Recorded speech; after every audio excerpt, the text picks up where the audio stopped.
अल्हम्दुलिल्लाह Maharashtra assembly election जो 20 तारीख को होने जा रहा है, ये इलेक्शन एक बहुत अहमियत का इलेक्शन है। मालेगांव शहर में हमारे कई उम्मीदवार जो मैदान में हैं,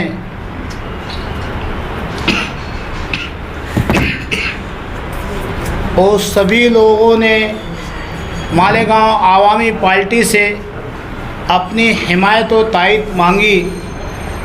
मौजूदा एमएलए साहब मुफ्ती मोहम्मद इस्माइल कासमी साहब ने हमसे हिमायत मांगी थी।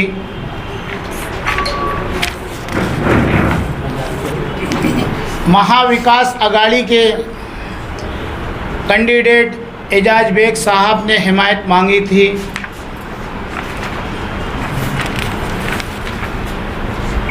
शेख आसिफ शेख रशीद साहब ने हमसे हिमायत मांगी थी।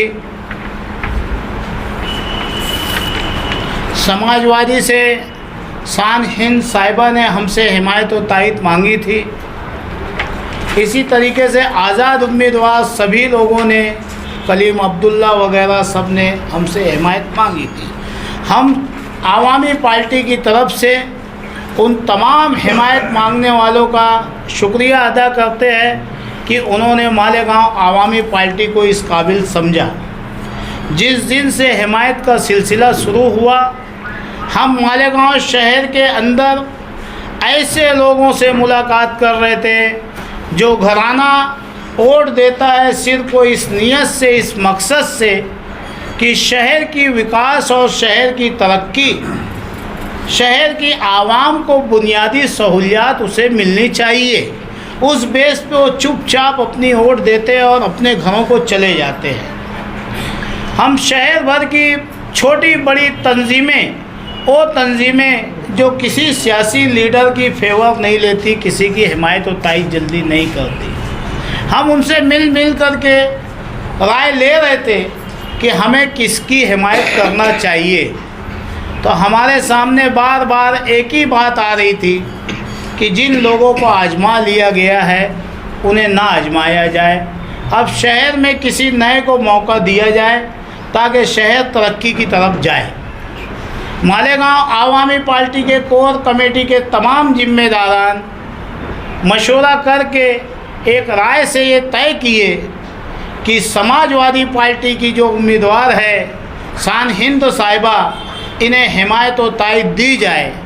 उसकी वजह ये थी कि समाजवादी के जो एमएलए अबू हासिम आजमी साहब गोंडी से है, महाराष्ट्र के अक़लियतों के ऊपर जहाँ भी जुल्म होता है, ज़्यादती होती है, ख़ास तौर से मालेगांव शहर के लिए अगर जो कोई मसाइल होता है तो अकेले दबंग दान आवाज़ उठाने वाले अबू हासिम आजमी साहब होते हैं। उन्होंने हमको 2-2, 3-3 दफ़ा कॉल किया कि भाई आप हमारी उम्मीदवार को हिमायत कीजिए ताकि मुझे ताकत मिल सके और मैं मालेगांव शहर के मसाइल को हल करवा सकूं। और सच्चाई भी यही है कि जिस वक्त शहर के सैजिंग के मसाइल हो या दीगर मसाइल हो, शहर का कोई भी मसला हो, फ़िरका वाराना मसला हो, तो हमारे शहर के एमएलए साहब ने तो आवाज़ नहीं उठाई।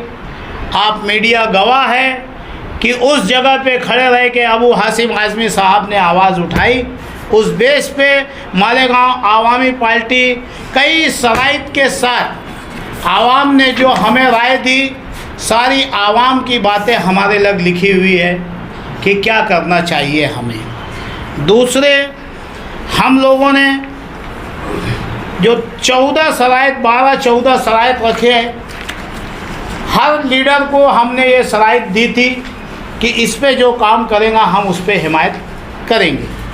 तो शान हिंद साहिबा ने हमारी तमाम शर्तों को माना है कि भाई अगर जो मैं चुन के आती हूँ तो शहर के लिए आपने जो डिमांड किया है, इन सारे डिमांड पे हम काम करेंगे। इसलिए मालेगांव आवामी पार्टी इन्हें आज हिमायत और तायद दे रही है।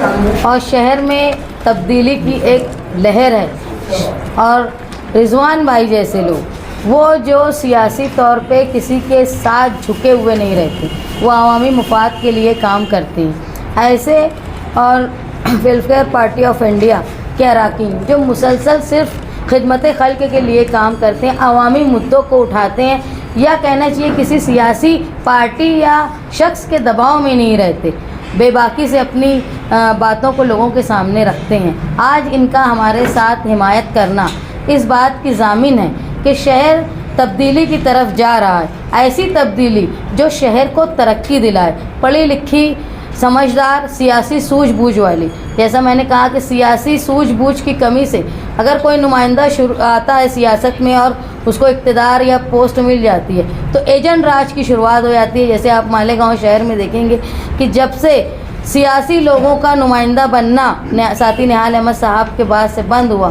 तब से वर्कर सियासी ख़त्म हो गए और हर चीज़ में जन्म दाखिले से लेके हर कागज़ के लिए एजेंट लगते हैं। तो ये सियासत का ज़वाल हुआ है। मालेगांव शहर में बुनियादी सहूलत के लिए लोग परेशान हैं। जो शराइत रिजवान भाई ने रखी, यकीनन इसी शराइत पर इसी अज़्म के साथ हम लोग इलेक्शन लड़ रहे हैं, इसलिए हमारे लिए वो उनको मानना उस पर सोचना का कोई सवाल ही नहीं था। हमारी खुद का आज़्म यह है कि मालेगांव शहर के मुस्तकबिल के लिए, बेहतर मुस्तकबिल के लिए, अमन के लिए और इस शहर से मंशियात, गुंडागर्दी और जो सियासत कर रहे हैं लोग मज़हब के नाम पर, शहर ये समझ रहा है कि वो कहीं ना कहीं फ़िरका परस्तों के आलेकार हैं। और ये समझते हुए ऐसे समझदार लोग जो आवाम के बारे में सोचते हैं, उन्होंने हमारी हिमायत की। मैं इनकी शुक्रगुज़ार हूँ और ये मानती हूँ मैं कि शहर तब्दीली की तरफ जा रहा है। मैं जब अभी आप लोगों के पास प्रेस कॉन्फ्रेंस के लिए आने लगी इनके पैगाम के बाद, तो रास्ते में मुझे शादी से निकलते हुए कई ख़वातीन ने रोका